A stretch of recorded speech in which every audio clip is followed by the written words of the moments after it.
The moment my own son looked at me and said, "Mom, you're bad for my image," something inside me didn't break. It went quiet. We were standing in his spotless kitchen, the one millions of strangers admired online. Lights, camera, perfect smiles, and then there was me. Too old, too real. I remember asking, "What do you mean, Jason?" He didn't even hesitate. "You just don't fit the story anymore." So I nodded, and I disappeared from his perfect family.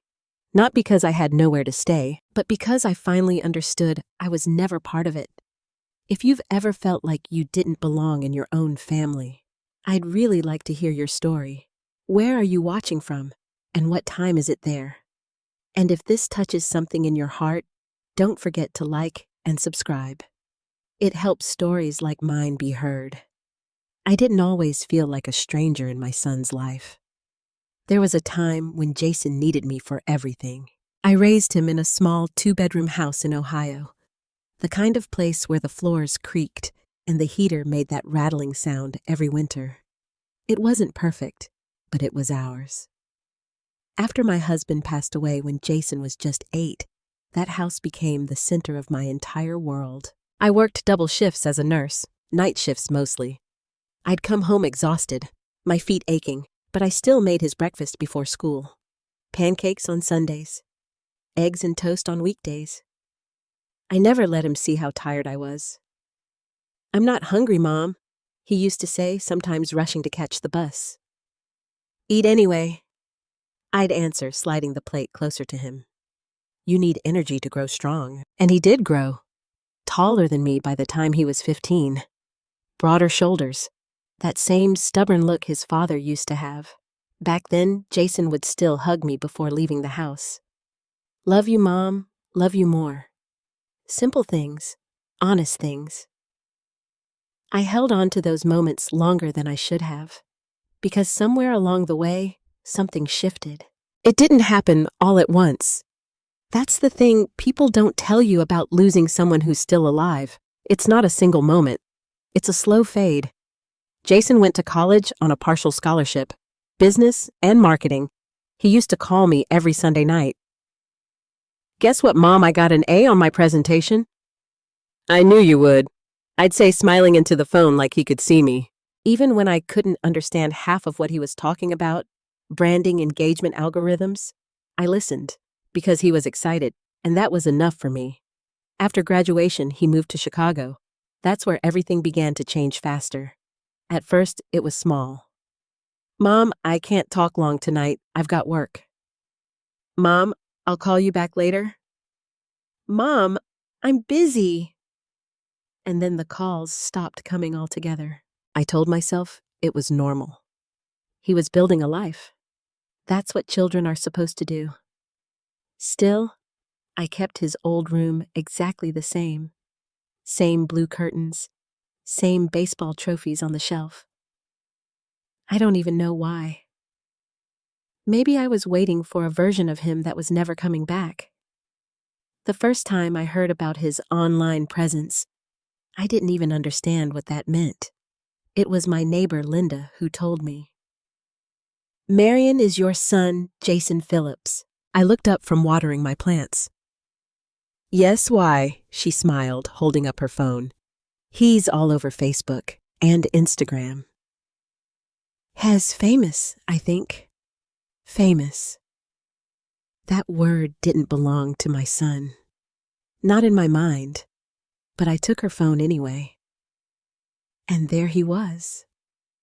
Jason, my boy, standing in a bright, beautiful kitchen I had never seen before. White cabinets, marble countertops, sunlight pouring through big windows. He was laughing, wide, confident, polished. Next to him was a woman I had never met in person at the time. Lauren. Blonde, perfectly styled hair. Soft smile. Everything about her looked intentional. And then there were the kids. My grandchildren, Ava and Noah. I remember my hands trembling slightly as I watched the video. "Good morning, guys," Jason said to the camera. Welcome back to our channel, our channel. They were cooking breakfast together, laughing. The kids were giggling at something small and silly. It looked perfect. Too perfect. Do you talk to him? Linda asked gently. Yes, I said automatically, but that wasn't entirely true anymore. I started watching more of his videos that night. 1 turned into 5, 5 turned into 20. Family trips, birthday parties, matching outfits. Carefully edited moments where everything looked warm, loving, effortless. And I kept waiting to see myself. A mention, a photo, anything. But there was nothing. No my mom, no grandma, no hint that I existed at all. At first I told myself it was just coincidence. Maybe I hadn't visited enough. Maybe the timing never lined up. So I called him the next day. Jason, sweetheart, I saw your videos. Oh, he said. There was a pause. Yeah, we've been doing that for a while. You look happy. We are. Another pause. I'd love to come visit, I added carefully. Meet the kids properly. He hesitated. Not long, just enough for me to notice. Yeah, Mom. Sure, we can figure something out. Figure something out? Not of course. Not we'd love that. Still, I held on to the invitation. 2 weeks later, I packed a small suitcase and drove 6 hours to Chicago. I remember rehearsing what I'd say when I saw him, how I'd hug him, how I'd greet Lauren. I wanted everything to go right. When I arrived, the house was even more beautiful than it looked online. Everything was clean, organized, picture perfect. It didn't feel like a home. It felt like a set. Jason opened the door. Hey, Mom. He smiled, but it didn't reach his eyes. I hugged him anyway. I've missed you. Yeah, it's been a while. Lauren came over polite but distant. Hi, Marion. It's nice to finally meet you. Finally. That word stayed with me. The kids were shy at first. Ava hid behind Lauren. Noah peeked at me like I was a stranger. And maybe I was. I spent the first evening trying to find my place in their world, but everything felt choreographed, even dinner. At one point, Jason suddenly stood up. Wait, don't eat yet. He grabbed his phone and propped it up on the counter. Okay, everyone. Just act natural. Act natural. I froze with my fork in my hand. Lauren smiled instantly. The kids straightened up, and Jason's voice changed. Hey, guys. Tonight we're having a cozy family dinner. Family. I looked around the table. Everyone was performing, except me. I lowered my fork slowly, and for the first time, I felt it. Not just distance, but something colder. Something deliberate. I just didn't have the words for it yet. That dinner should have been a happy moment. My first real evening sitting at the same table as my son's family. My grandchildren laughing just a few feet away. The kind of moment I used to imagine during long night shifts when Jason was still a boy. But instead, I found myself holding my breath. Okay, everyone, just act natural, Jason said, again adjusting his phone. I remember thinking, this is what natural looks like now. Lauren immediately softened her posture, tilting her head slightly toward the kids. Ava smiled on cue. Noah sat up straighter, even though just seconds before he had been slouching and poking at his food. And Jason, my son, became someone else entirely. His voice lifted brighter, warmer. Hey guys, welcome back. Tonight we're having a cozy family dinner, and we just want to share a little gratitude moment with you all. Gratitude? I stared at my plate. Lauren, what are you grateful for today? He asked. She didn't hesitate. I'm grateful for family time. We've been so busy, so moments like this mean everything. "Lauren, what are you grateful for today?" he asked. She didn't hesitate. "I'm grateful for family time. We've been so busy, so moments like this mean everything. Everything." Jason nodded, smiling at her like they were actors in a well-rehearsed play. "Ava. I'm grateful for Mommy and Daddy," she said almost perfectly. And Grandma, Jason added quickly, glancing at me. It caught me off guard. Ava looked at me confused, like she wasn't sure if she was supposed to say yes. "I'm grateful for Grandma," she repeated slower this time. Something about the way she said it felt instructed. Jason turned to Noah. "What about you, buddy?" Noah shrugged. "I want dessert." For a second I almost laughed, but Jason didn't. "Hey," he said, lowering his voice but still smiling. "Say what we talked about." Noah's face tightened. "I'm grateful for family." "Good job," Jason said, reaching over to pat his shoulder. And then he looked at me. "Mom," the camera was still recording. I felt it. That invisible pressure. That expectation. I cleared my throat. "I'm grateful to be here." It sounded small, even to me. Jason nodded, satisfied. "Beautiful," he said. "Beautiful." A word that didn't belong in that moment. A few seconds later, he stood up and walked over to his phone. Cut. Just like that. The smiles dropped. Lauren exhaled, first her shoulders relaxing. Ava immediately went back to playing with her fork. Noah slid down in his chair again. "And Jason?" Jason frowned. "Okay, that wasn't great," he said. I looked up slowly. "What do you mean?" He didn't look at me right away. He was replaying the video on his phone. "The energy was off," he muttered. Lauren leaned over his shoulder. "Yeah, it felt a little stiff." Stiff. I sat there quietly, my hands folded in my lap. "I can redo it," Ava said softly. Jason nodded. "We might have to." Then his eyes flicked toward me. Just for a second. It was quick. But I saw it.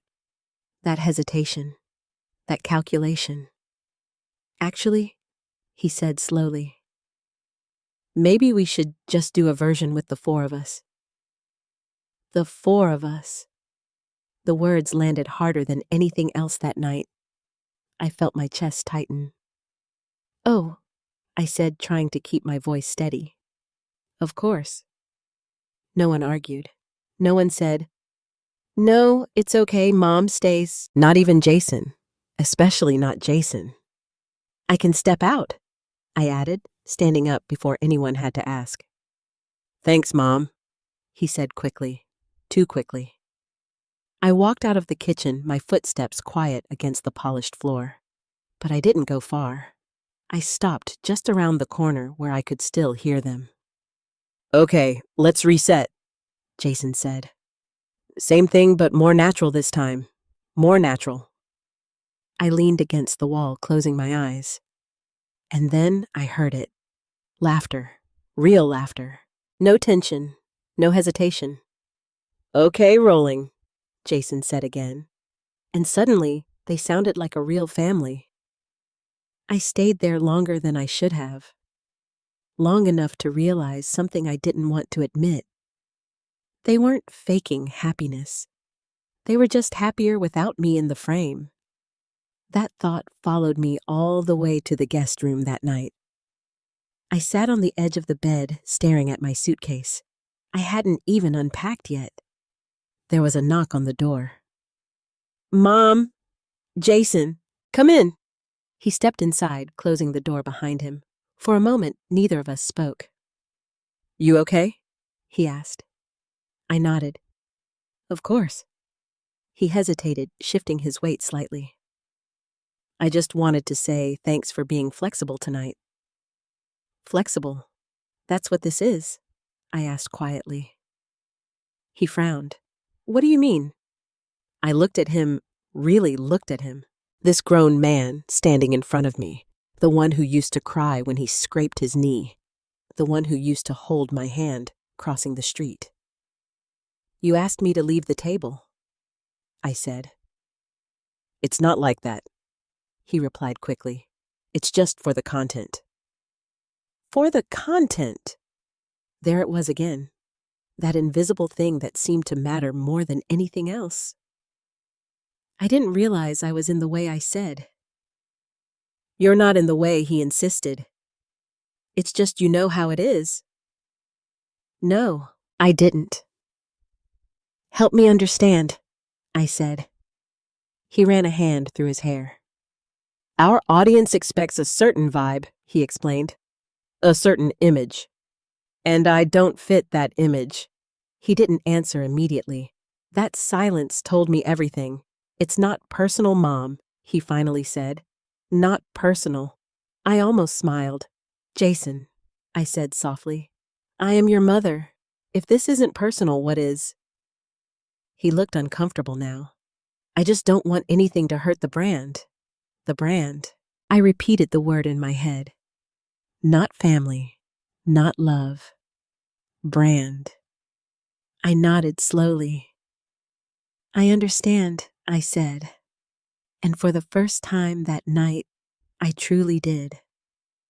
Not because it made sense, but because it revealed something I couldn't ignore anymore. I wasn't part of his life. I was a risk to his image. And suddenly, everything I had been feeling since I arrived had a name.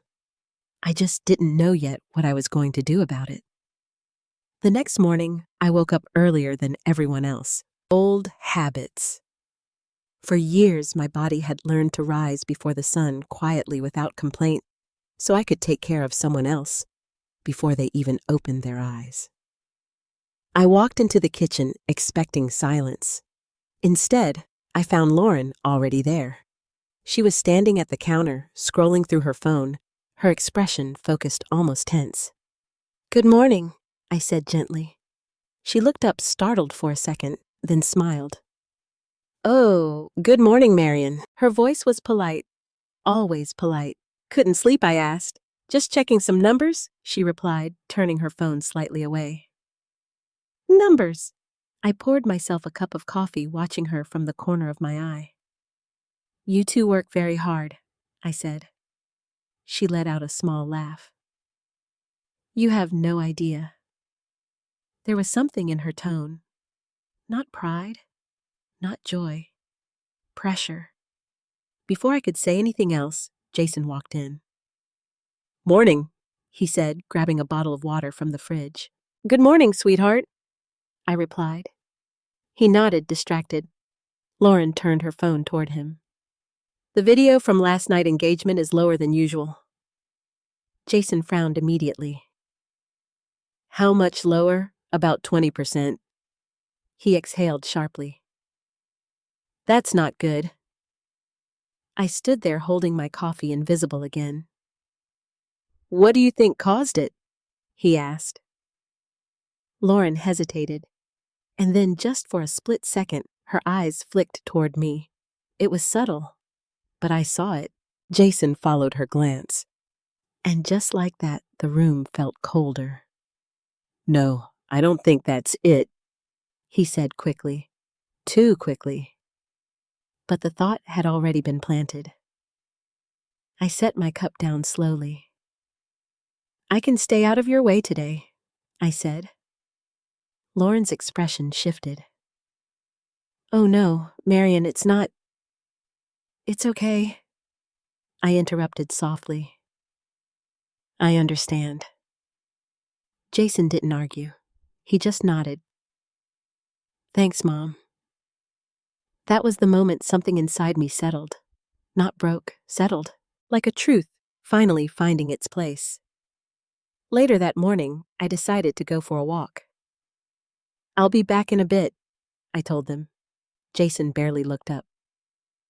"Okay." Outside, the air felt different, cleaner, real. I walked slowly down the quiet suburban street, passing identical houses, trimmed lawns, carefully placed decorations. Everything looked perfect, just like their videos. but I couldn't stop thinking about what I had seen inside that house. The way Lauren watched numbers like her life depended on it. The way Jason's mood shifted based on engagement. The way even the children adjusted themselves when the camera turned on. It wasn't a family.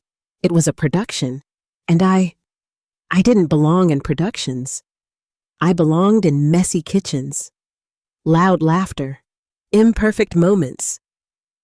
I sat down on a bench at the corner of the street, letting the silence settle around me. And for the first time since I arrived, I asked myself a question I had been avoiding. When did my son start being ashamed of me? The answer didn't come all at once, but pieces of it began to surface. Little moments I had ignored, like the time I visited a few months earlier, just for a day, and Jason had handed me a sweater. "Mom, can you wear this instead?" "What's wrong with what I'm wearing?" I had asked, half joking. "Nothing, it's just this looks better on camera." On camera. I had laughed it off back then. Or the way he corrected my speech once. "Mom, don't say it like that. It sounds off." Off? I didn't even remember what I had said, or how he gently suggested I let Lauren handle things when guests came over. "She's better at hosting," he explained. At the time, I told myself he was just being considerate. Now I saw it differently. He wasn't protecting me. He was editing me. I closed my eyes, and suddenly the memory from last night replayed in my mind. "You don't fit the brand." He hadn't said it yet, not out loud, but it was already there. In every glance, every hesitation, every quiet decision to move me out of frame. I stayed on that bench longer than I planned, long enough to feel something shift inside me again. Not pain this time, clarity. When I returned to the house, I could hear laughter from inside.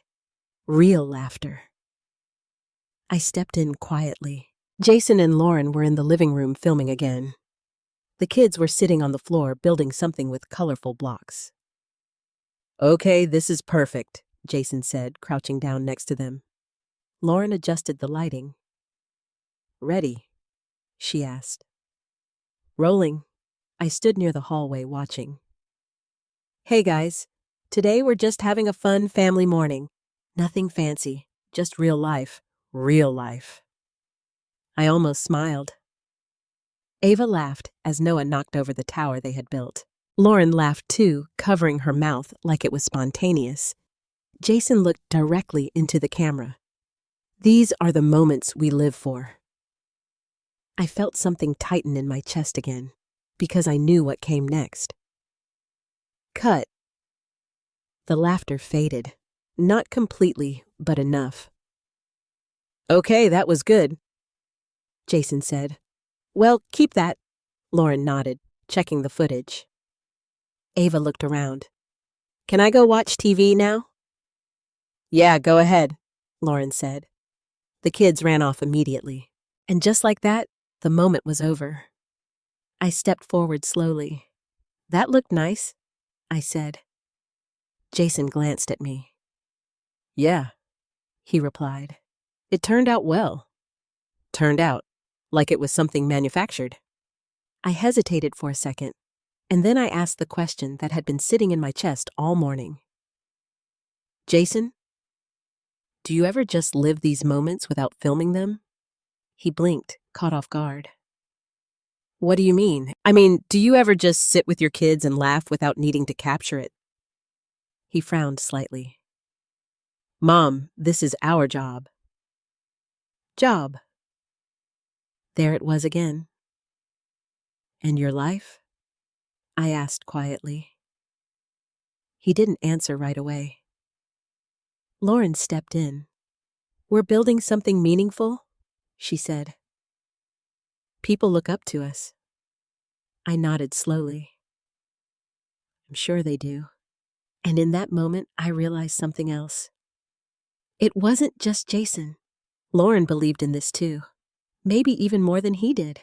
This wasn't an accident. It was a system. A carefully built world where everything had to look perfect. And anything or anyone that didn't fit had to be removed. I looked at my son one more time, and for the first time since I arrived, I didn't see the boy I raised. I saw a man who had learned to measure love in views, and suddenly, I understood exactly why I didn't belong. I just hadn't decided yet whether I was going to keep trying. That evening was supposed to be special. Jason had mentioned it casually over lunch. "We're filming our Christmas special tonight," he said, scrolling through his phone. "It's one of our biggest videos every year." Jason had mentioned it casually over lunch. "We're filming our Christmas special tonight," he said, scrolling through his phone. "It's one of our biggest videos every year." Christmas. I felt a small spark inside me when he said that. For years, Christmas had been our thing. Even when money was tight, even when I was exhausted from back-to-back shifts. I made it special for him, homemade decorations, a small tree by the window, hot chocolate on the stove. "Remember when you used to insist on putting the star on top?" I said with a soft smile. Jason barely looked up. "Yeah, something like that. Something like that." I swallowed the rest of my memory. Lauren stood up. "We should start setting up soon. Lighting takes a while." I watched as they moved quickly, efficiently, like a team that had done this 100 times. Because they had. The living room transformed in less than an hour. Lights strung perfectly along the walls. A large Christmas tree already decorated in matching colors. Wrapped gifts placed carefully underneath, all coordinated, all untouched. It was beautiful. But it didn't feel like Christmas. It felt like a photo shoot. "Mom, can you sit over here for a second?" Jason called. I walked over, hopeful. Maybe this time I would be part of it. He handed me a mug. "Hold this." I looked down. It was filled with hot chocolate. "Okay," I said. "Just sit there for now," he added, adjusting the camera angle. Lauren leaned in, whispering something to him. He nodded slightly. Then he turned back to me. "Actually, Mom, can you wear something a little more festive?" I looked down at my sweater. It was red.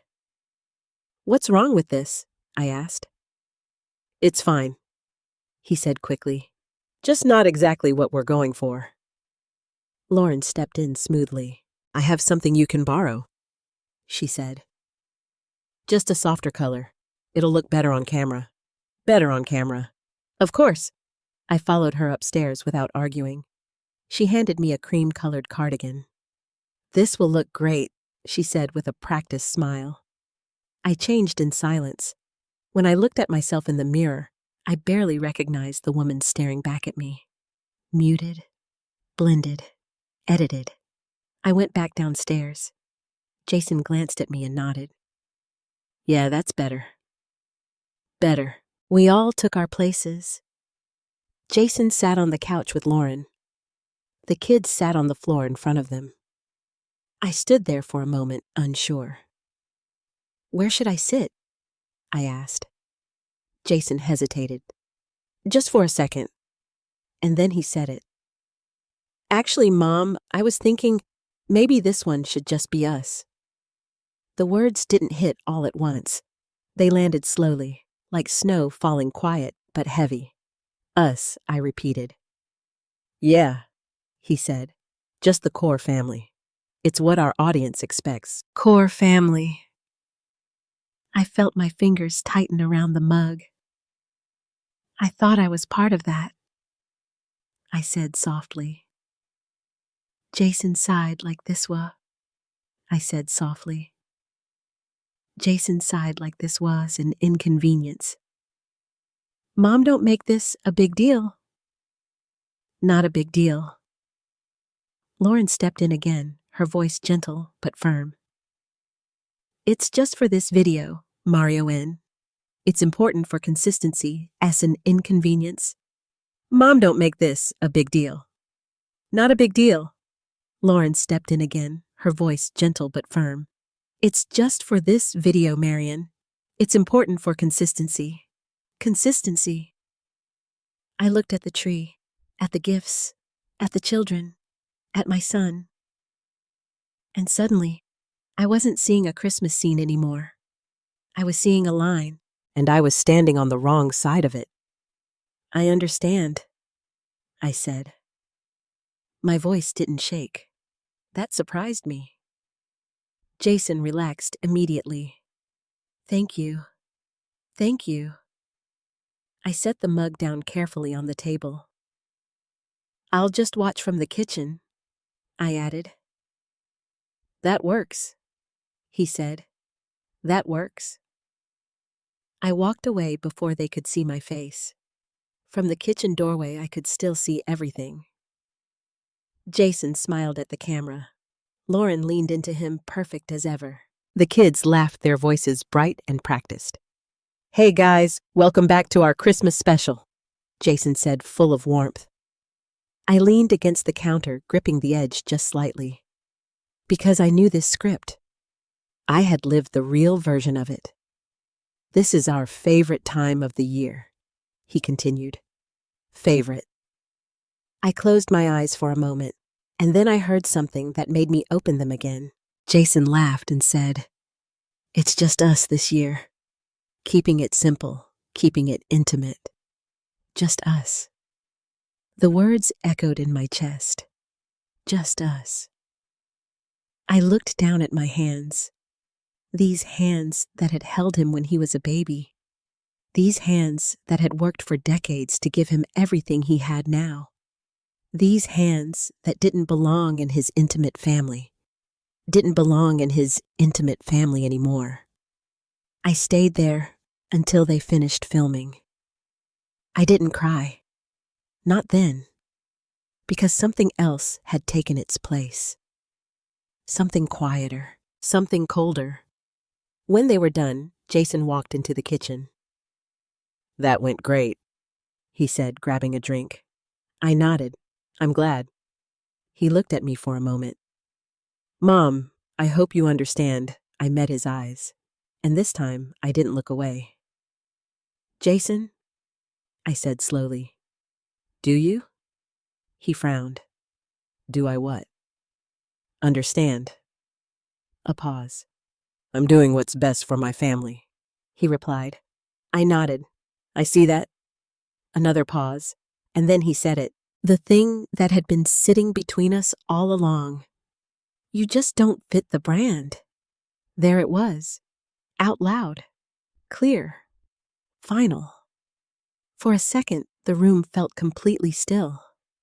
I thought I might cry. I thought I might argue. I thought I might remind him of everything I had done for him. But I didn't. Because in that moment, I realized something. He wasn't trying to hurt me. He truly believed what he was saying, and somehow that made it worse. I took a slow breath. Then I smiled.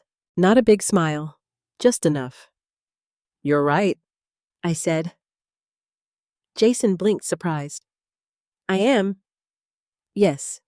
I nodded again, more firmly this time. I don't fit your brand. He looked relieved, like the problem had solved itself. Thank you for understanding, Mom. I picked up my purse. I think I finally do. And in that moment, I made a decision. Not out of anger, not out of pain, but out of clarity.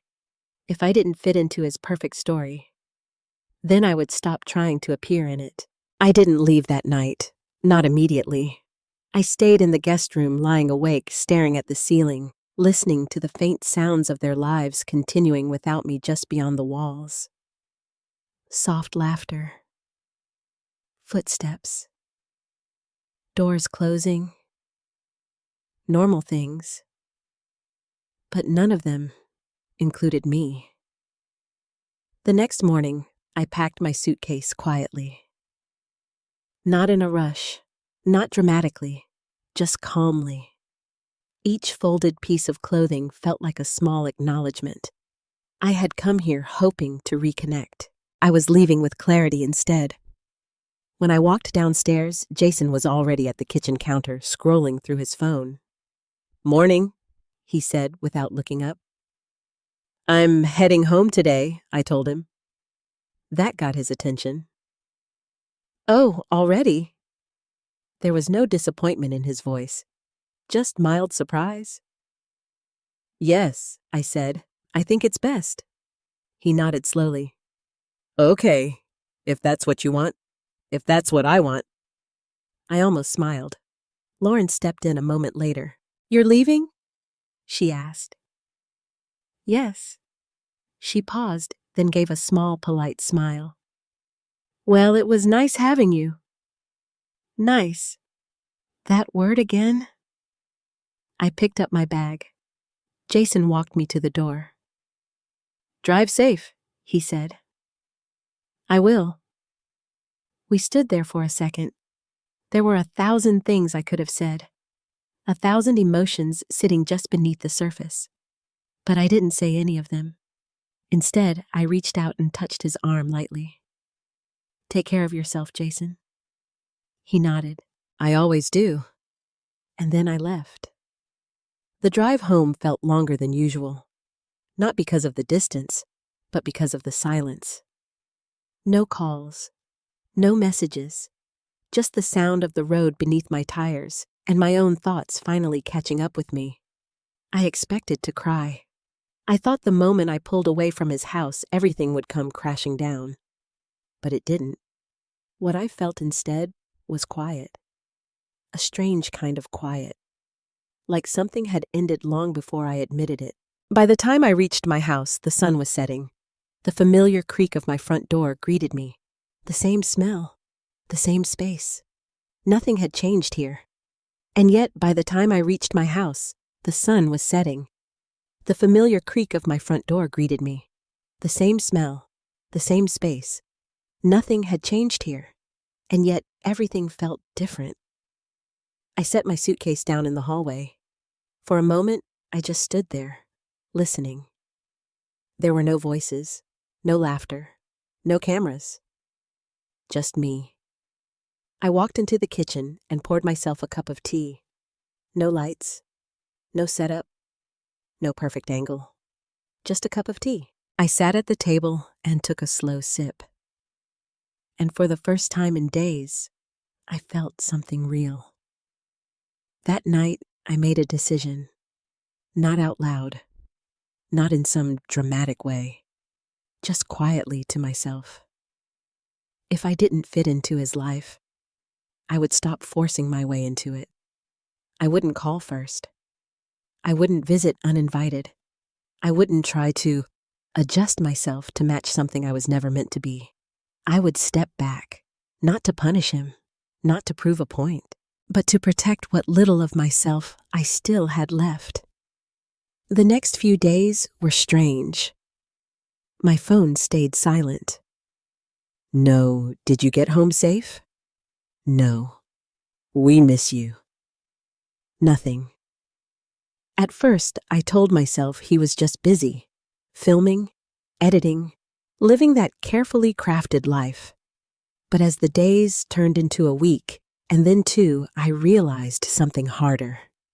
He hadn't noticed my absence, or if he had, it didn't matter enough to reach out.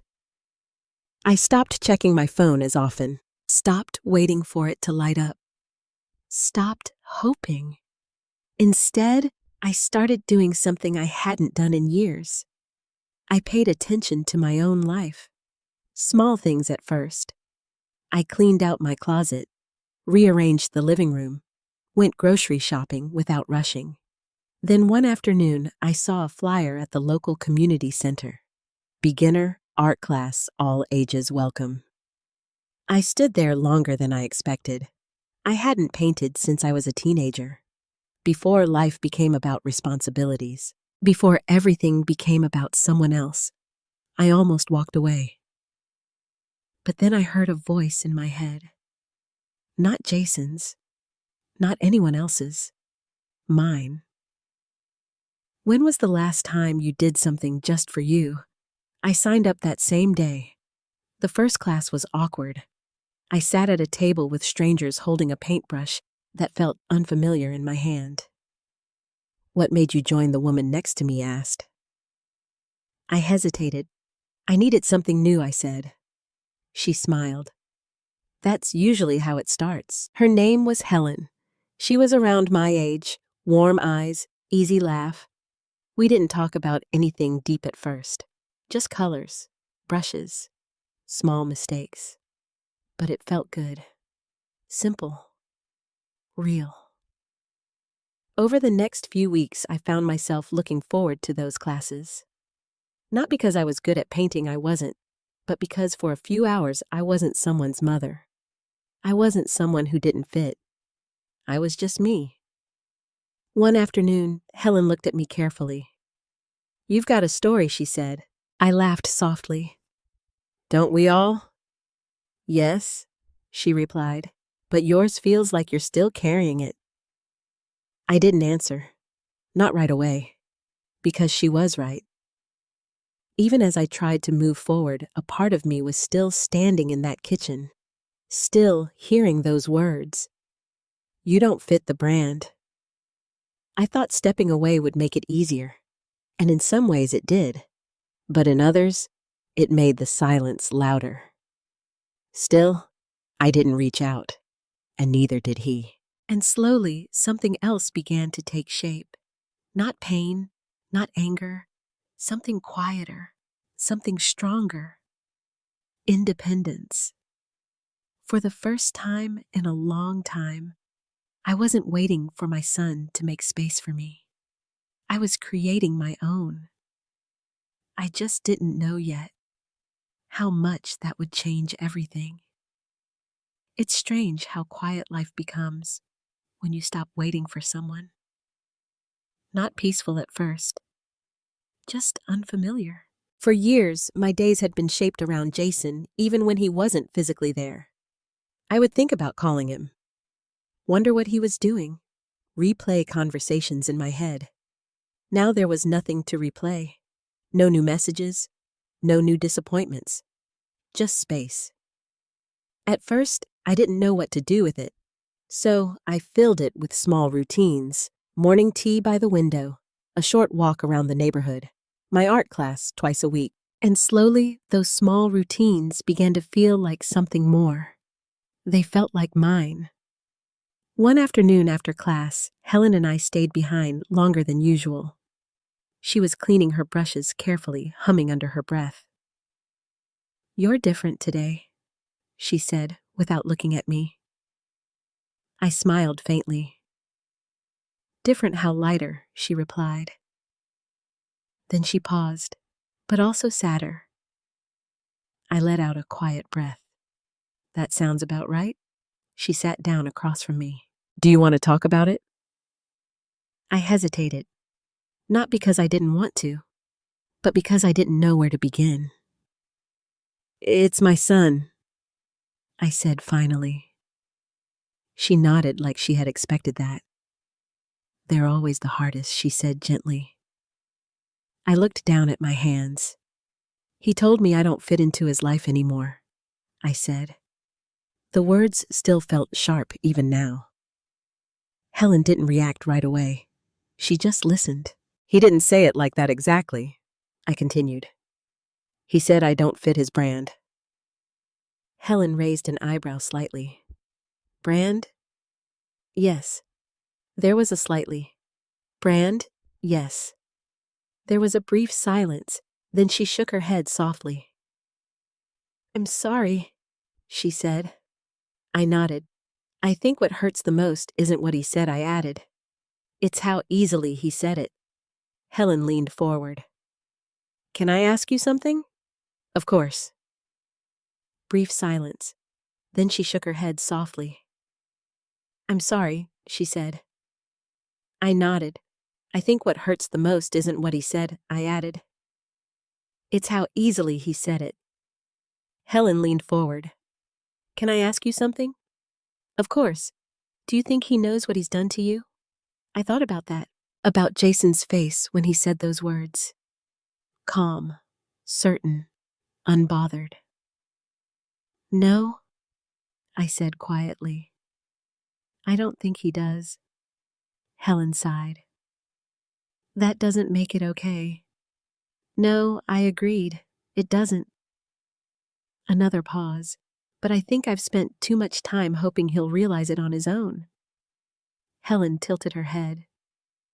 And now I looked around the empty classroom, at the half-finished paintings, at the quiet, imperfect beauty of it all. Now I'm starting to realize I might need to move forward without that.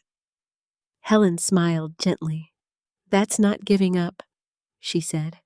That's choosing yourself. Choosing yourself. The words settled deep inside me. That night I went home and did something I hadn't done in weeks. I opened my laptop, not to watch Jason's videos, not to check his social media, but to search for something else. I typed slowly. Beginner art ideas for older adults. Hundreds of results appeared. I clicked on one, then another, and suddenly I found myself smiling. Not because I was good at it, but because I was curious again. I spent the next hour sketching something simple. A cup. Just a cup. The lines were uneven. The proportions were off. But it didn't matter, because for the first time in a long time, I wasn't trying to impress anyone. I wasn't trying to fit into anything. I was just creating. A few days later, something unexpected happened. I was at the grocery store, standing in the produce aisle, when I heard someone say, "Marion." I turned around. It was Linda, my neighbor. "Oh, hi," I said, surprised. She smiled warmly. "I haven't seen you in a while. Everything okay?" I nodded. "Yes, just been keeping busy." She hesitated for a moment. "I saw your son's latest video," she said. My stomach tightened slightly. "I don't really watch those anymore," I replied carefully. Linda studied my face. "Well, it was nice," she said slowly. But what I asked." She lowered her voice. "I don't know, something felt off." Off. That word again. "How so?" I asked. She shrugged. "They looked happy, but not relaxed," she said. "Like they were trying too hard." I didn't say anything, but inside, something shifted. Because for the first time, it wasn't just me noticing it. "Anyway," Linda added quickly, "I just thought I'd mention it." "Thank you," I said softly. As I drove home, her words stayed with me. They looked happy, but not relaxed.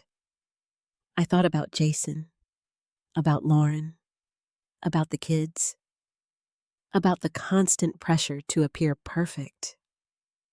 And for a brief moment, I wondered if he was happy at all. Not the kind of happiness you perform, but the kind you feel when no one is watching.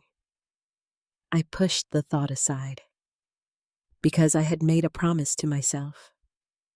I wasn't going to live in his world anymore, not even in my mind. But that night, as I sat alone in my living room, a quiet thought crept in.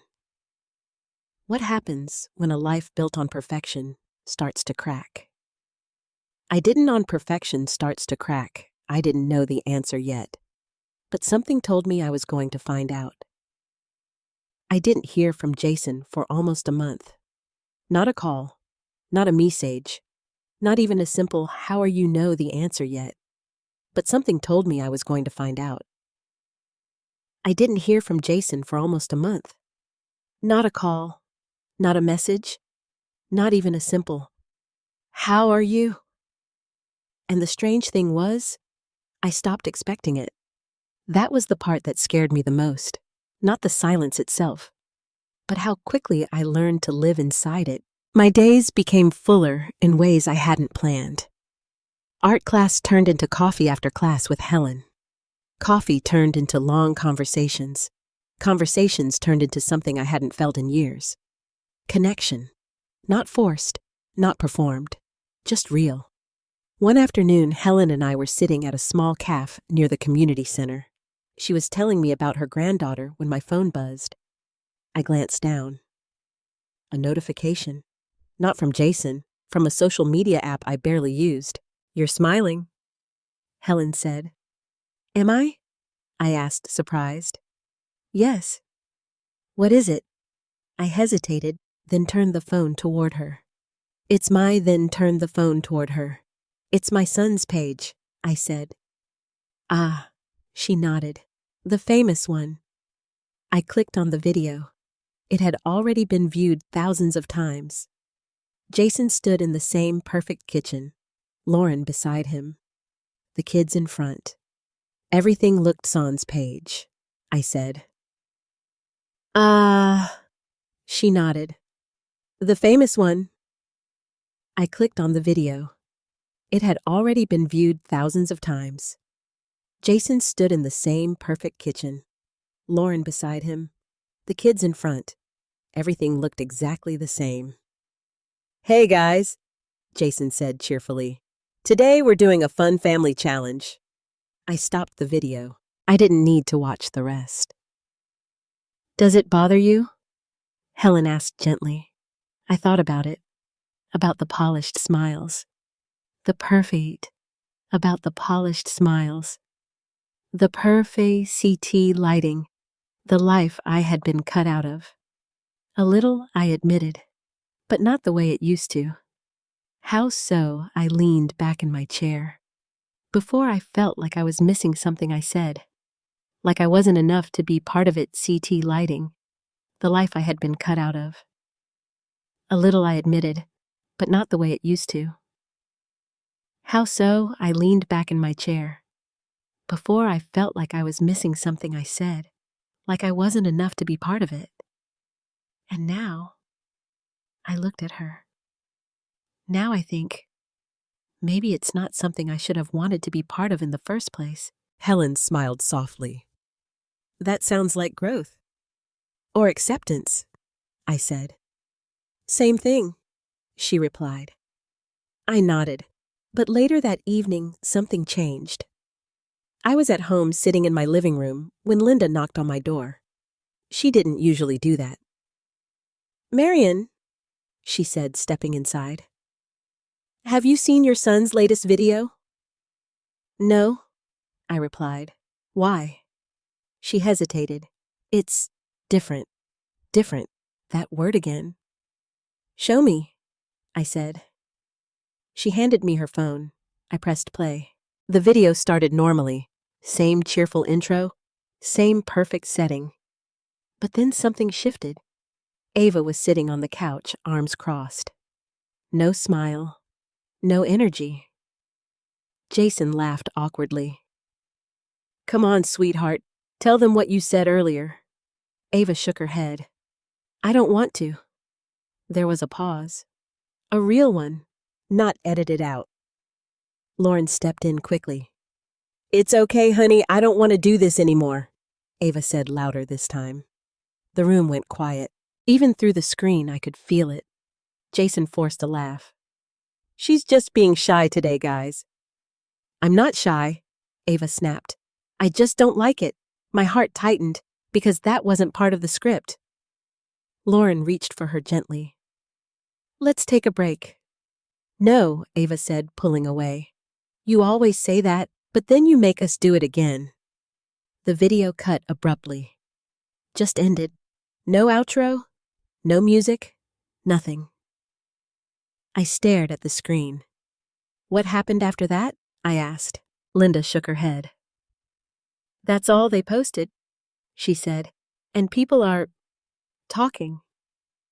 I handed her phone back slowly. Talking? Of course they were. That night, I couldn't stop thinking about it, about Ava's face, about the way she said, I don't like it, about how familiar that feeling was, not fitting, not wanting to perform, not wanting to be part of something that didn't feel real. I sat in my living room staring at the blank TV screen, and for the first time in weeks, I thought about calling Jason, not because I missed him, but because I was worried. I picked up my phone, scrolled to his name, paused. Then I put it back down. Because I remembered something. He hadn't called me, not once. Not when I left, not when weeks passed, not when he chose his brand over me. So I stayed where I was and let the silence remain. The next morning, things got worse. Helen called me. "Have you checked the comments?" she asked. "No," I said. "Maybe you should." I hesitated, then opened my laptop, found the video, scrolled down. Thousands of comments, most of them not kind. "This doesn't look healthy. Why are the kids uncomfortable? Something feels fake. Let them be kids." And then, one comment stood out. "Where's the grandmother? They used to mention her. Now she's gone." I froze, reading it again and again, because for the first time, someone had noticed my absence, not as a flaw, not as something that needed to be hidden, but as something missing. I leaned back in my chair, a strange feeling rising in my chest. Not satisfaction, not vindication, something more complicated. Because this wasn't about me anymore. It was about them. And the cracks in their perfect world were starting to show. I closed the laptop slowly and whispered to myself, "This is what happens when you build a life that can't breathe." I didn't know what Jason would do next. I didn't know how far things would go. But I knew one thing for certain: the story he had created was starting to fall apart. And this time, there was no way to edit it out. I told myself I wouldn't check again, that I would let their world unravel or survive without watching from the sidelines. But curiosity and something deeper than that pulled me back. 2 days after that video, I opened my laptop again. Not right away. I made tea first, sat down, took a breath. Then I searched Jason's name. The video was everywhere, not just on his page anymore. Other accounts had reposted it, clipped it, analyzed it. The comments had multiplied. "This is uncomfortable to watch. Those kids look stressed. Why is he forcing them? Something's wrong here." I scrolled slowly. Each comment felt like a small echo of what I had seen, what I had felt, but never had the words to say. And then I found something that made my chest tighten. A longer comment, pinned at the top. "I used to love this channel, but this doesn't feel like a family anymore. It feels like a performance. Kids shouldn't have to earn their parents," pinned at the top. "I used to love this channel, but this doesn't feel like a family anymore. It feels like a performance. Kids shouldn't have to earn their parents' approval on camera." I leaned back in my chair, because that wasn't just criticism. That was truth. The kind that people usually avoid. The kind Jason had built his entire life trying to control. And now, he couldn't. My phone rang. I flinched slightly, picked it up. It was Helen. "Are you seeing this?" she asked immediately. "Yes," I said. "What do you think he'll do?" I didn't answer right away, because I knew Jason. Not the version the world saw, the real one. The boy who used to hate losing, who used to redo his homework until it was perfect, who couldn't stand the idea of failure. "Hell, try to fix it," I said, finally. How I stared at the screen. At first, the way he always does. And that is, control the story. That same afternoon, a new video appeared. I watched it. Jason sat alone this time. No Lauren, no kids, no laughter. Just him. "Hey guys." He began, his voice softer than usual. "We wanted to address what happened in our last video. Wanted. Even now, it was still we." He continued, "First of all, we're just a normal family. Sometimes kids have bad days, bad days." I felt a quiet frustration rise inside me, because this wasn't about a bad day. It was about something deeper. "We love our children," he said. "Everything we do is for them. For them. I shook my head slowly, because I had heard that before. In different words, different situations, but the same meaning. He was justifying it, explaining it away, smoothing it over, like it was something that could be edited, reshaped, repackaged. But something was missing. Authenticity, honesty. The video ended with a smile, a careful one, and I knew immediately it wouldn't be enough. The comments confirmed it. This feels like damage control. You didn't address anything. Let your kids be kids. And then, another comment. Short, simple. But it hit harder than anything else. Where is your mom? You used to talk about her. I froze. Because now it wasn't just a question. It was becoming a pattern. People were noticing. Not just what was wrong, but what was missing. That evening, I went for a walk. The air felt heavier than usual. Or maybe it was just me. I kept thinking about Jason, about how carefully he had built his life, piece by piece, image by image, until everything looked perfect. But perfection is fragile, and when it cracks, it doesn't do it quietly. I stopped at the same bench I had sat on weeks earlier, and I asked myself something I hadn't allowed before. Is he okay? Not as a public figure, not as a brand, but as my son. I closed my eyes, and for a moment, I saw him as a child again, frustrated when things didn't go his way, trying harder, pushing more, refusing to stop. That part of him hadn't changed. It had just grown up. And now, it was running his entire life. I exhaled slowly, because for the first time I understood something clearly.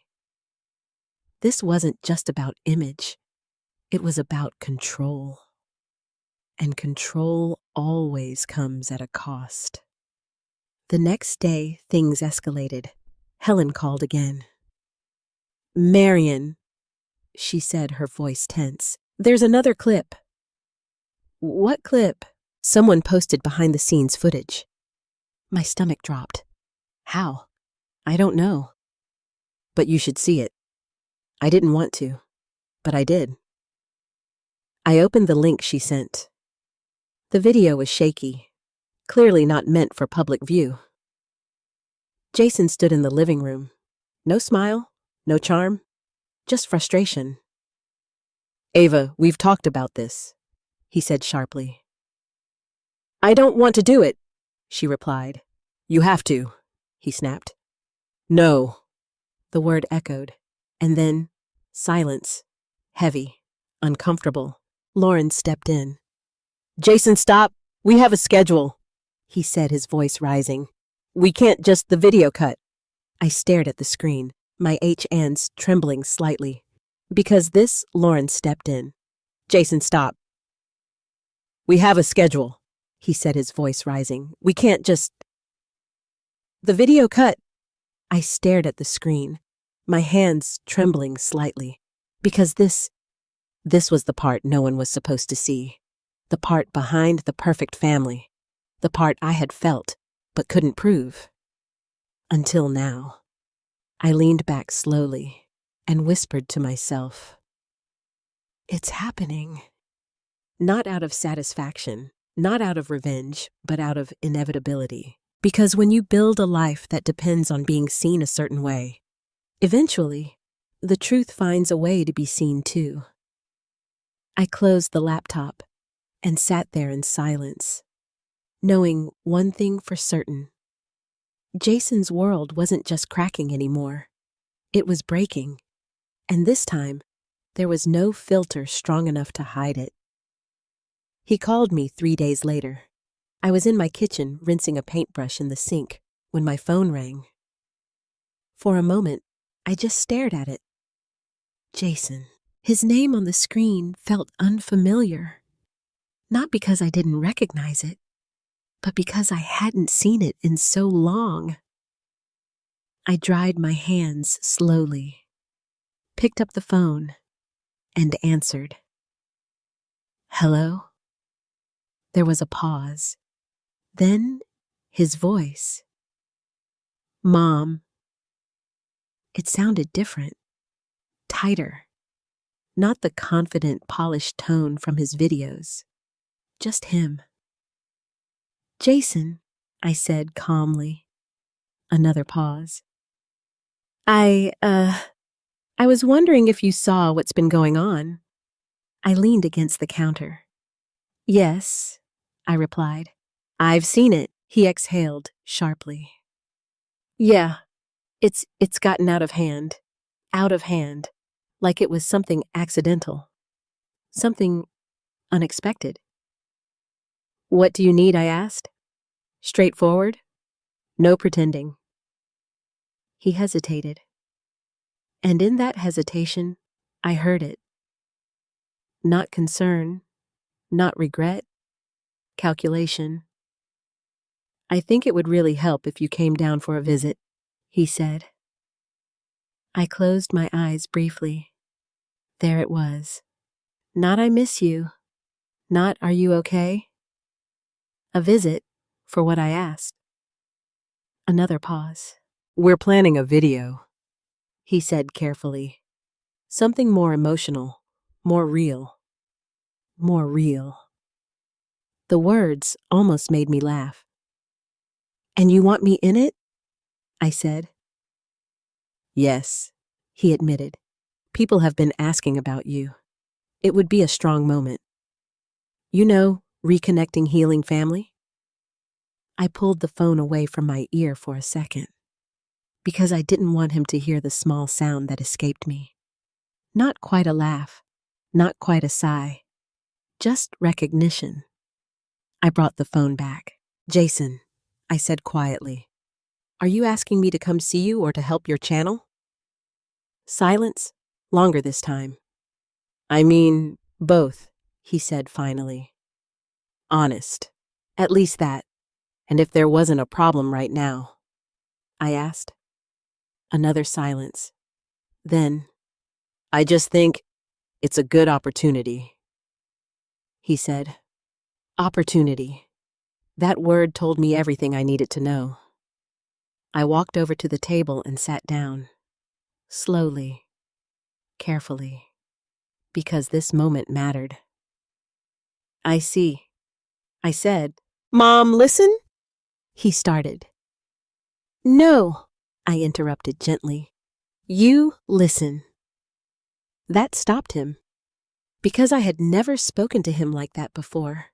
Not as his mother trying to understand him, but as a woman who finally understood herself. You told me I didn't fit your brand, I said. Mom, I didn't mean... You did, I said calmly. And you were right. Silence again. But now I continued, your brand has a problem. And suddenly, I fit. That's not what I'm saying, he insisted. It is, I replied. My voice didn't rise. It didn't need to. People want to see something real, I said. And now you need me to make that happen. That's not fair, he said, his tone tightening. No, I said softly. What wasn't fair? It is, I replied. My voice didn't rise. It didn't need to. People want to see something real, I said. And now you need me to make that happen. That's not fair, he said, his tone tightening. No, I said softly. What wasn't fair was asking me to disappear when I didn't fit your image. Another pause. He didn't argue that, because he couldn't. I'm trying to fix things, he said instead. I know, I replied, and this would help, he added. I leaned back in my chair, looking out the window, at the quiet street, at a life that finally felt like mine. And what happens after, I asked. What do you mean, after the video, I said? After the views go up, after people say how touching it was. He didn't answer. Do I go back to not fitting? I continued. Do I disappear again when things are perfect? That's not how it works, he said quickly. Then explain it to me, I said. He couldn't, because deep down, he knew exactly how it worked. I'm your mother, I said quietly. Not your content. The words hung between us. Heavy, unavoidable. I thought you'd want to help, he said. There it was, the final shift. Not I need you. But you should want this. I smiled faintly, not because it was funny, but because it was familiar. I did want to help, I said, for a long time. He was quiet. But helping you meant changing myself, I continued. Becoming something that fit into your world. That's not true. It is, I said gently, and I was willing to do it, until I realized I was the only one trying. Another long silence. Then, so you're saying no? He asked. I took a breath. Yes, I said. The word felt steady. Final. I'm not coming to be part of your video. He didn't speak. I hope you figure things out, I added. I really do. But I'm not going to be used to fix something I didn't break. That stopped him completely, because there was nothing left to say. Okay, he said finally. 2 words. Flat. Distant. Take care, Jason, I said. You too. And then the line went dead. I sat there for a long time after the call ended. The silence didn't feel heavy anymore. It felt clear. Because for the first time, I hadn't chosen him over myself. And that wasn't easy. It never is. But it was necessary. I stood up slowly, walked back to the sink, picked up my paintbrush, and continued where I had left off. Not because it mattered to anyone else, but because it mattered to me. And somewhere deep down, I knew this wasn't the end of his story. Or mine. But whatever came next, it wouldn't be on his terms anymore. I thought that would be the last time we spoke for a while. Maybe weeks, maybe months. I was wrong. He showed up at my door the following Saturday. No call, no warning, just there. I was in my living room sketching something simple when I heard a knock. Not rushed, not aggressive, just steady. I walked over and opened the door, and there he was, Jason, standing on my porch like he didn't quite belong there anymore. For a moment, neither of us spoke.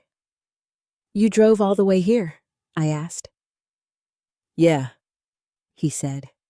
His voice was quieter than usual, less certain. Can I come in? I stepped aside. Of course. He walked in slowly, looking around. The same house, the same walls, the same life he had once been part of. It looks the same, he said. I nodded. It is. We stood in the living room a few feet apart, like strangers trying to remember how to be something else. Do you want some coffee?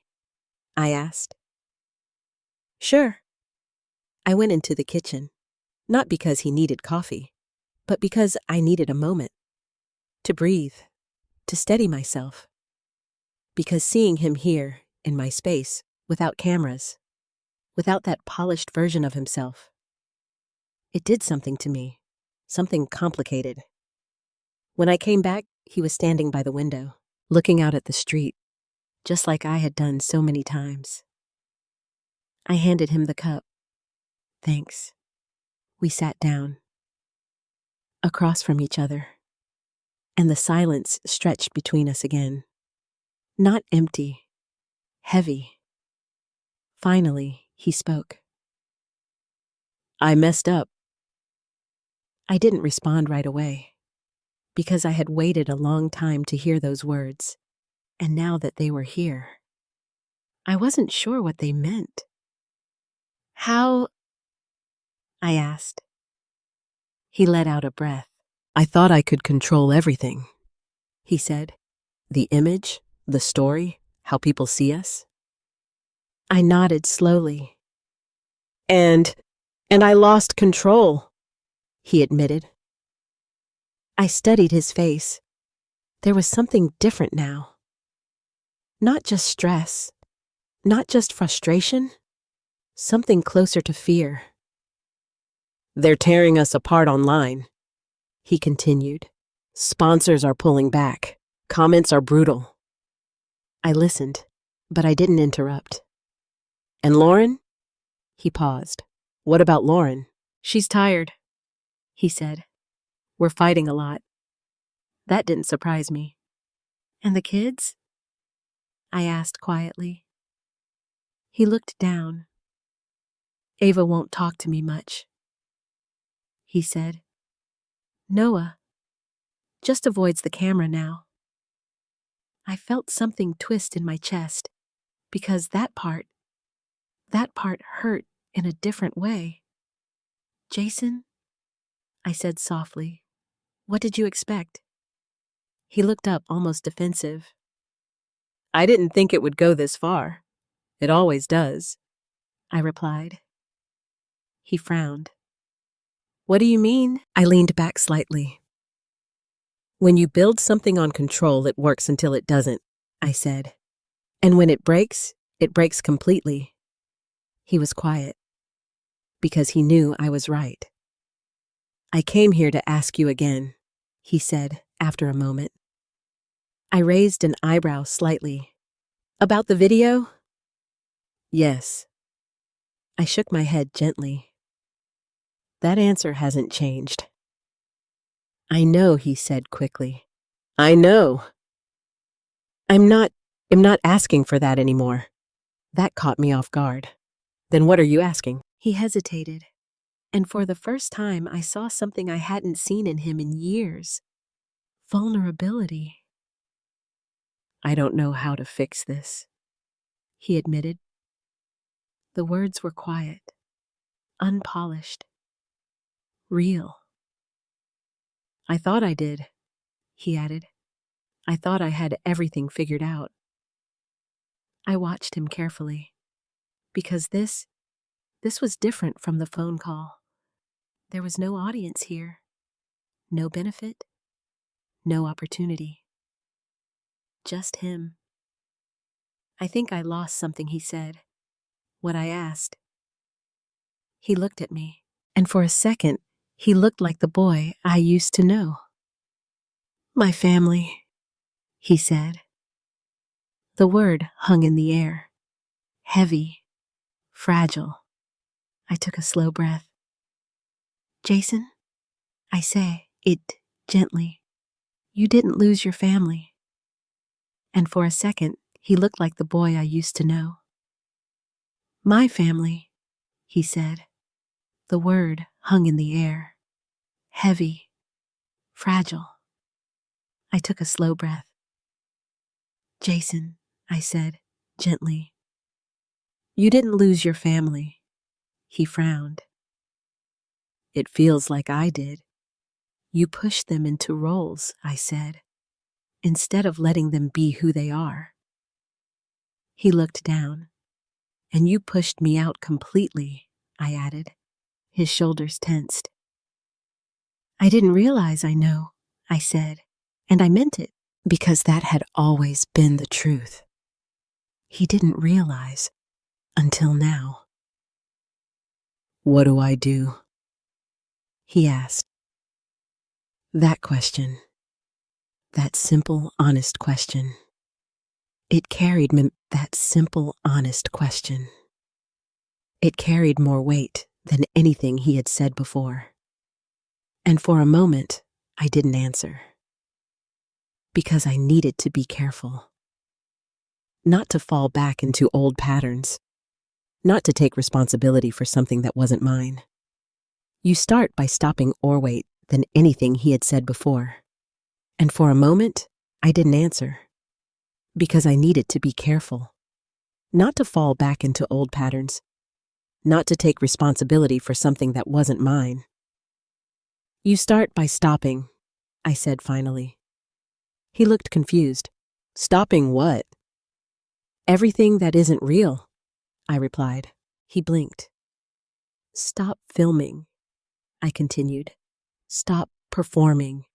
Stop trying to fix how things look. And then what? He asked.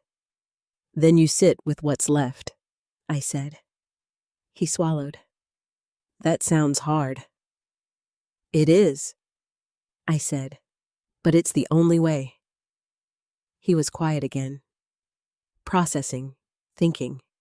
And you? He asked after a moment. What about me? Do I just leave things like this with you?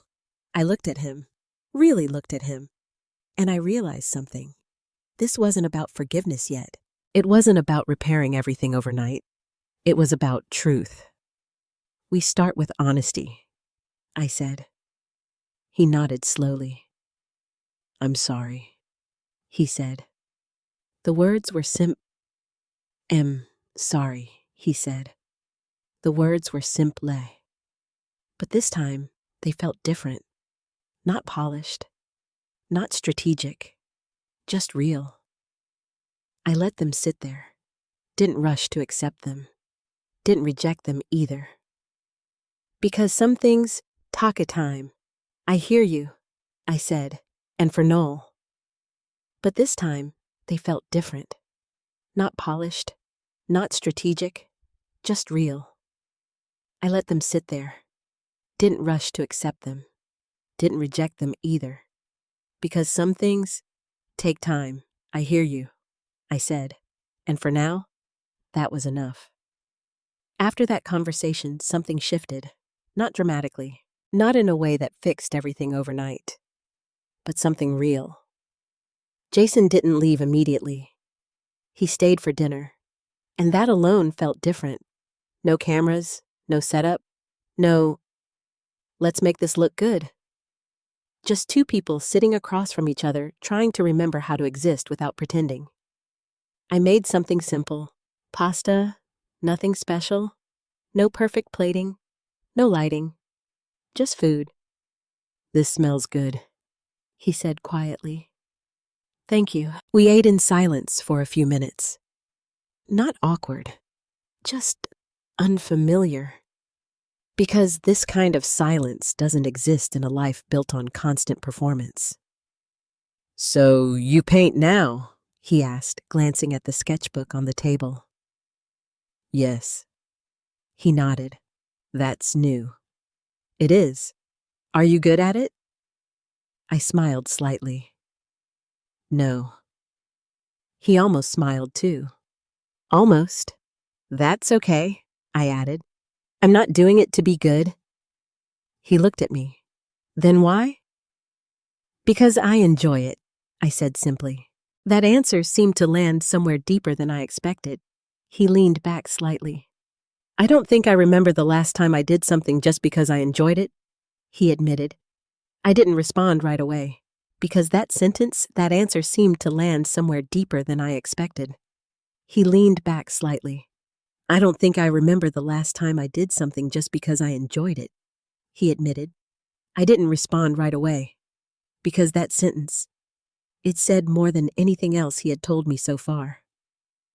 Then maybe that's where you start, I said. He nodded slowly.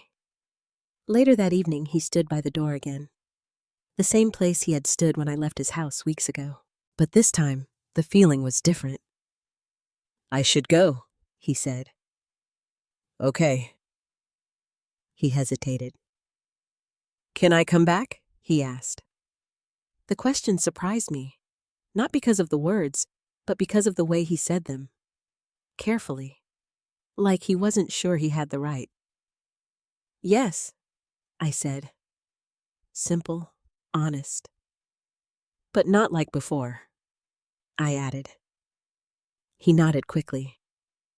I understand. And for the first time, I believed that he might. The next few weeks were quiet, but not empty. Jason didn't call every day. He didn't suddenly become someone else, but he did something he hadn't done in a long time. He showed up, not always physical time. He showed up, not always physical way, but intentionally. A message here, a short call there. Nothing performative, just small. Hey, Mom. Just checking in. I tried making dinner without filming it today. Ava laughed at something stupid. It felty, but intentionally. A message here, a short call there. Nothing performative, just small. Hey, Mom. Just checking in. I tried making dinner without filming it today. Ava laughed at something stupid. It felt different. Different. That word again. But this time, it meant something better. One afternoon he called. I stopped posting, he said. I paused. You stopped. For now. He clarified. I needed to. How does that feel? I asked. Another pause. Terrifying, he admitted, and kind of relieving. I smiled slightly. That makes sense. We lost a few sponsors, he added. Lauren's worried. I understand, I said. But he hesitated. But what I think she's also tired of pretending, he said quietly. That didn't surprise me. Sometimes it takes everything falling apart to see what matters, I said. He didn't respond right away, because I think he was starting to see it. A few days later, something unexpected happened. Lauren called me. Not Jason. Lauren. I stared at the phone for a moment before answering. Hello? Hi, Marion, she said. Her voice was softer than I had ever heard it. Hi, Lauren. A pause. I hope it's okay that I'm calling. It is. Another pause. I just wanted to say something, she continued. I waited. I'm sorry. The words came out quickly, like she had been holding them in. For what? I asked gently. For everything she said. For how we treated you. For making you feel like you didn't belong. I closed my eyes for a moment, because hearing it from her, it carried a different weight. I didn't realize how far we had gone, she added. Until recently. I nodded even though she couldn't see me. That happens, I said. I thought we were building something good, she continued. Something meaningful. And now I think we were building something fragile, she admitted. I exhaled slowly. That's a hard thing to realize. Yes, she said. Another silence, but this one felt honest. Jason's trying, she added. I know, and I am too, she said. I can see that, I replied. There was a small shift in her tone. Relief. Not because everything was fixed, but because something had finally been acknowledged. I don't expect you to forgive us right away, she said. I'm not rushing anything, I replied. And I meant it. Because forgiveness isn't a switch. It's a process, one that requires consistency, time, truth. I'd like the kids to see you, she said carefully. I paused, because that part mattered. They've been asking about you, she added, that I didn't expect. Have they? I asked softly. Yes. I looked out the window, thinking about Ava, about Noah, about the way they had looked at me like a stranger. I'd like that, I said, and for the first time in a long time, the idea of seeing them again didn't feel painful. It felt possible. As I hung up the phone, I realized something. This wasn't about going back. It wasn't about returning to the same place. Because that place didn't exist anymore. This was about building something new, something imperfect, something honest, something that didn't need to be filmed, to be real. And for the first time, I wasn't afraid of that. The first time I saw them again, it wasn't perfect. And that's how I knew it was real. Jason didn't bring cameras. He didn't mention filming. He didn't even bring his phone into the house right away. That alone told me more than anything he could have said.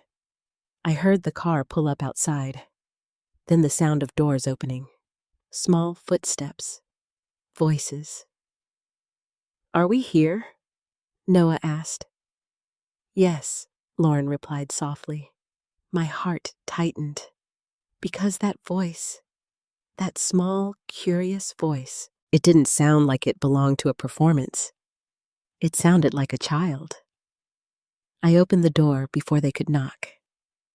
And there they were, Jason, Lauren, Ava, Noah, standing on my porch. For a moment, no one moved. Ava looked at me first, not hiding this time, not unsure, just looking. "Hi," I said gently. "Hi," she replied. Simple, no script, no cue, just a real moment. Noah stepped slightly forward.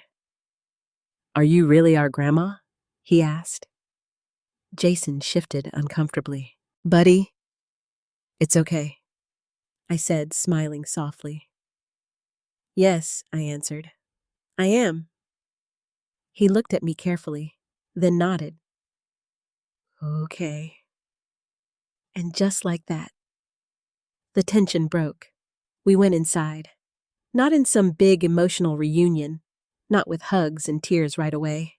Just naturally, like people stepping into a space that was unfamiliar but not unwelcome. The kids walked in first, looking around, curious. "This house is different," Ava said. "It is," I replied. "It's quiet." Noah added. I smiled. "Yes, it is." Lauren stood near the doorway for a moment, then stepped inside slowly. "Thank you for letting us come," she said. "You're welcome," I replied. Jason was the last to enter. He closed the door behind him, and for a second, he just stood there, taking it in. This place, this life, the one he had stepped away from. "Sit down," I said. We gathered in the living room.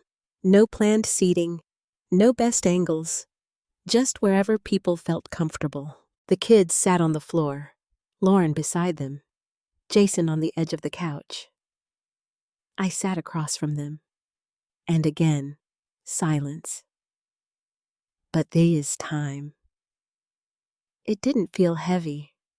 It felt. The kids sat on the floor, Lauren beside them, Jason on the edge of the couch. I sat across from them, and again, silence. But this time, it didn't feel heavy. It felt open. "So what do you like to do?" I asked Ava. She shrugged. "Drawing," she said. I raised an eyebrow slightly. "Really?" She nodded. "I'm not supposed to be bad at it," she added quickly. I felt something shift inside me. "Not supposed to be bad," I repeated. She glanced at Jason, then looked back at me. "Because people watch," she said. There it was, not hidden, not softened, just truth. I leaned forward slightly. "Can I show you something I asked?"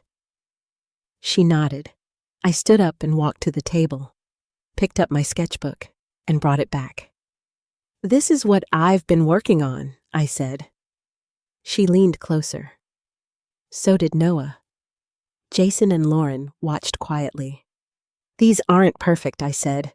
"They're not," Noah asked. No, I smiled. Not at all. Ava studied the drawings. But you still made them, she said. Yes. Why? She asked. I met her eyes. Because I enjoy it, I said. The same words I had told Jason, but this time they landed differently. She looked down at the sketchbook again. Then she smiled. Just a little. I like this one, she said, pointing. It was the simplest drawing, a cup, uneven, imperfect, and yet she chose it. Do you want to try? I asked. Her eyes lit up slightly. Can I? Yes. I handed her a pencil, a piece of paper. No instructions, no pressure. She started drawing.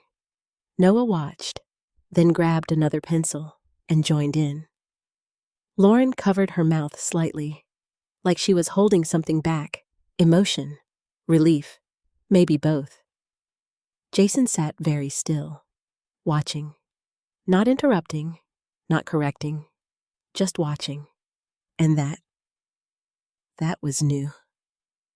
After a few minutes, Ava held up her drawing. It's not good, she said quickly. I shook my head. It's yours, I said. She looked confused. That's what makes it good. She stared at the paper again. Then slowly, she nodded. Jason leaned forward slightly. It's really good, he said. Ava looked at him, surprised. Really? That's what makes it good. She stared at the paper again. Then slowly, she nodded. Jason leaned forward slightly. It's really good, he said.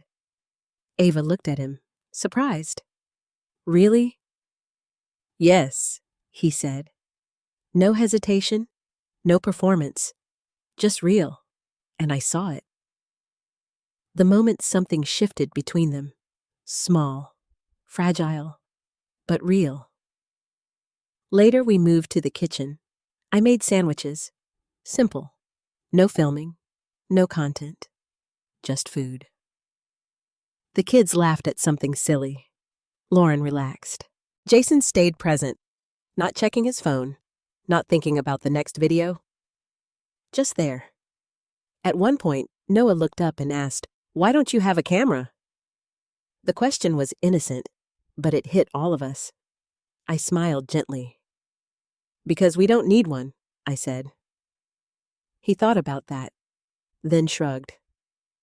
Okay, and went back to eating. Simple, easy, uncomplicated, the way childhood is supposed to be.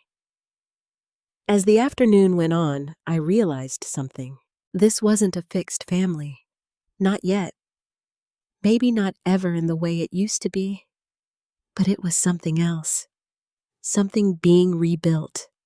Slowly. Carefully. Without pretending.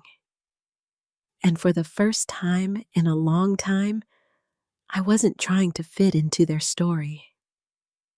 I was just part of the moment. And that was enough. The changes didn't happen all at once. There was no big moment where everything suddenly became fixed. That's not how real life works. It's quieter than that, slower, more uncertain, but also more honest. Jason didn't go back to posting right away. In fact, he didn't post anything for weeks. At first, that scared him. I could hear it in his voice. What if people forget us? He asked during one of our calls. Then they forget, I replied. That's easy for you to say, he said, half laughing, half stressed. Yes, I said calmly. Because I've spent most of my life not being seen.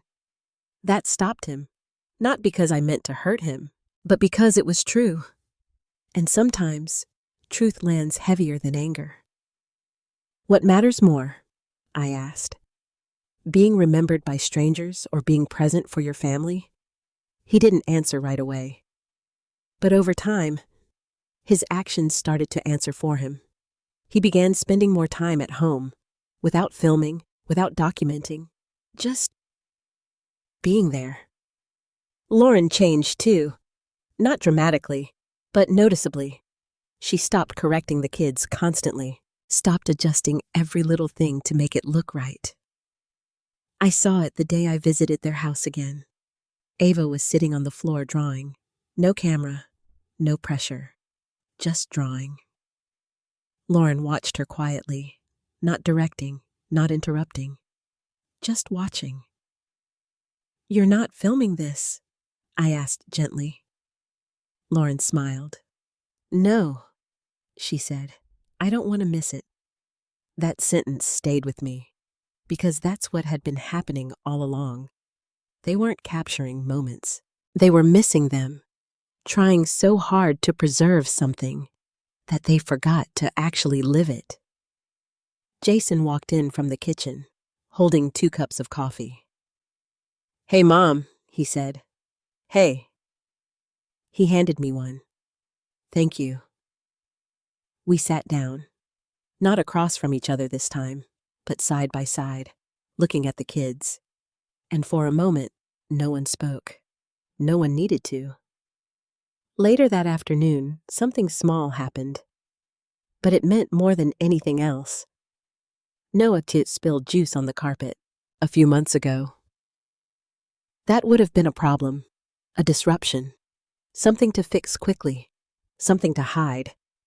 But this time, Jason just looked at it, paused, then laughed.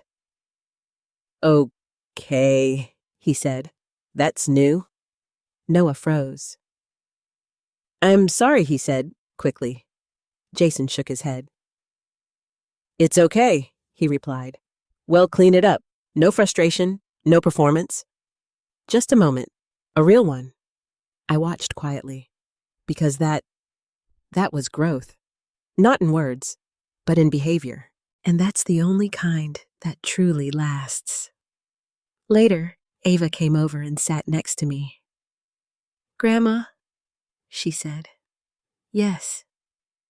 "Can you come again?" I smiled. "I'd like that." She nodded, then leaned against me. Not awkwardly, not cautiously, just naturally. And in that moment, I felt something I hadn't felt in a long time.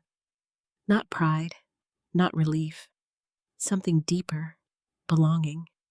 But not the kind I had been chasing before, not the kind that required me to change, or shrink, or disappear. This one existed because I stayed exactly who I was. Jason sat across the room, watching, and I could see it in his eyes. He understood now. Not everything, not perfectly, but enough. That night before I left, he walked me to my car, the same way he had weeks ago. But this time, everything felt different. "Thank you," he said. "For what?" "For not giving up on me," he replied. I shook my head gently. "I didn't stay for you," I said. He frowned slightly. "I stayed for me." He looked confused. "I needed to know I could choose myself," I explained. "Even if it meant losing you." That hit. Even if it meant losing you, that hit him. I could see it. "But I didn't lose you," he said quietly. "No," I replied. "Because you chose to come back."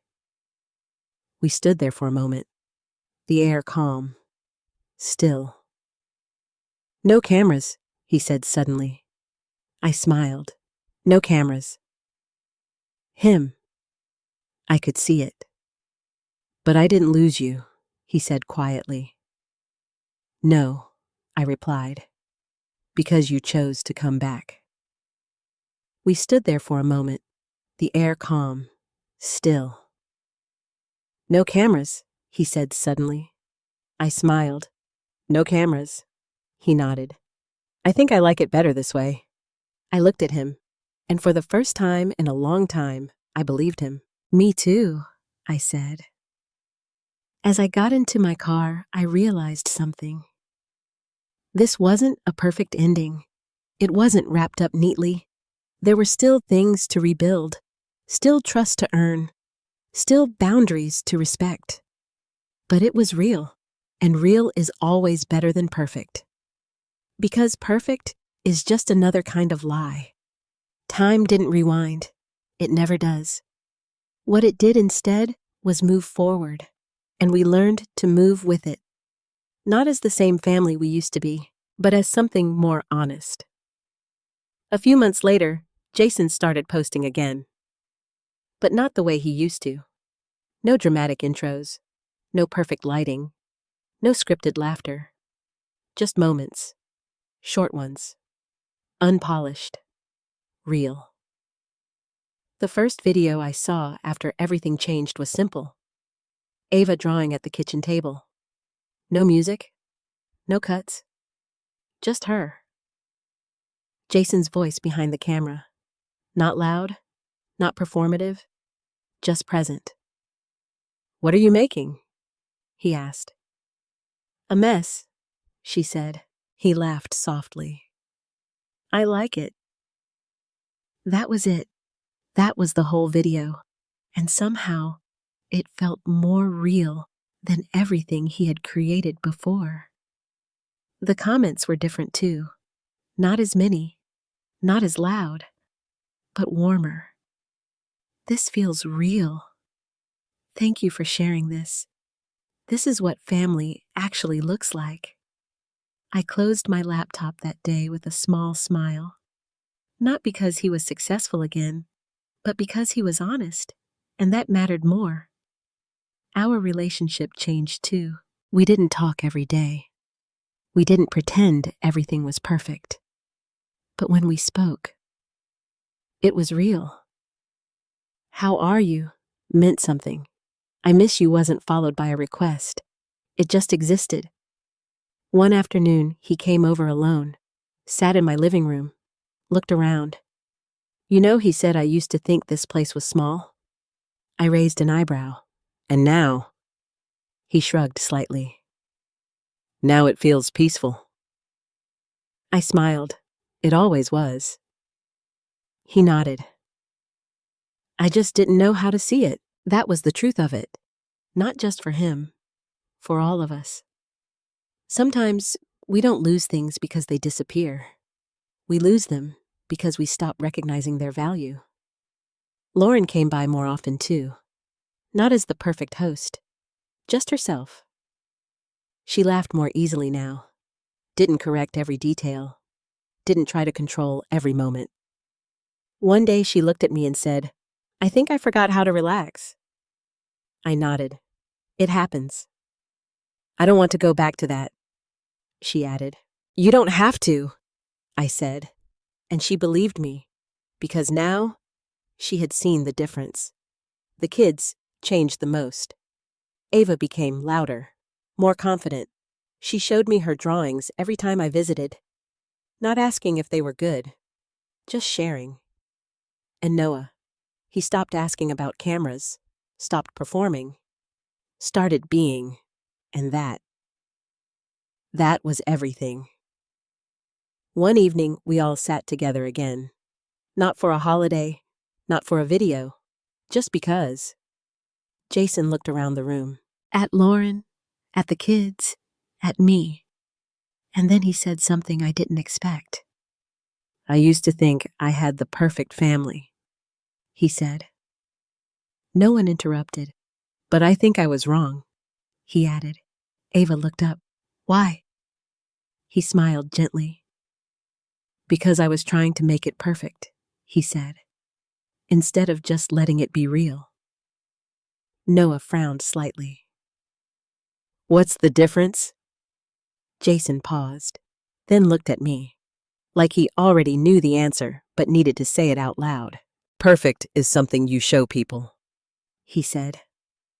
"And real?" Ava asked. "Real is something you live," he replied. The room went quiet, not in a heavy way, but in a meaningful one, because we all understood. And for the first time, we didn't need to say anything else.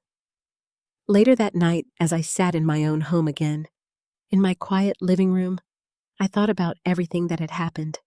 The moment he told me I didn't fit, the silence, the distance, the breaking, and then the slow rebuilding, not into something better, but into something true. And I realized something important.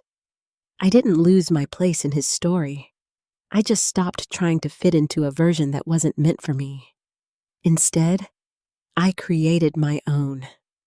And when he was ready, he found his way back into it. Not as the center, not as the one in control, but as part of something real. And that was enough. More than enough. Because in the end, I didn't need to be part of his perfect family. I just needed to be part of a real one. And now, I finally was. After everything that happened, I spent a long time thinking about one simple question. What does it really mean to belong? For most of my life, I believed belonging meant being needed, being included, being part of something that others defined as family. I thought if I gave enough, loved enough, sacrificed enough, I would always have a place. But life has a quiet way of teaching you the truth. Sometimes, the place you're trying so hard to belong in isn't built for the real you. And when that happens, you're faced with a choice. You can shrink yourself, adjust, stay silent, just to keep your spot. Or you can step back and ask yourself a harder question. Who am I when I stop trying to fit? That was the question I had to answer. Not when my son rejected me. Not when I felt hurt, but when I realized I was the only one abandoning myself. Because that's what it comes down to. We talk a lot about people hurting us, but we don't talk enough about the moments when we stay in places that require us to disappear. And that's where real change begins. Not when someone else apologizes, but when you decide, I deserve to exist as I am. What surprised me most wasn't that my son changed. It was that he couldn't change until I did, until I stopped chasing his approval, until I stopped trying to earn a place that should have been mine by default, until I chose myself, even if it meant losing him. That's when everything shifted. Not instantly, not perfectly, but honestly. And honesty has a way of rebuilding things that perfection never could. If you're watching this right now, and something in this story feels familiar, maybe you've been the one left out. Maybe you've been told directly or indirectly that you don't fit. Maybe you've spent years trying to become someone else, just to stay loved. I want to tell you something I wish I had understood sooner. You don't have to earn your place by becoming less of yourself. The right people, the real people, they don't need you to be perfect. They just need you to be present. And if they can't accept that, then maybe the space you're holding on to was never meant for you in the first place. But here's the beautiful part. When you stop forcing yourself into the wrong story, you make room for the right one to begin. And sometimes, that story still includes the people you thought you lost, just in a more honest way. So, I want to ask you, have you ever felt like you didn't belong in your own family? What did that feel like for you, and what did you do about it? Tell me in the comments. I read every single one, and your story might help someone else feel less alone. If this story meant something to you, if it made you pause, or remember, or feel seen, please take a moment to like and subscribe. Not for me, but so stories like this, real, imperfect, honest stories, can reach more people who need them. And before you go, tell me where you're watching from and what time it is there right now. Because no matter where you are, you're not alone in this.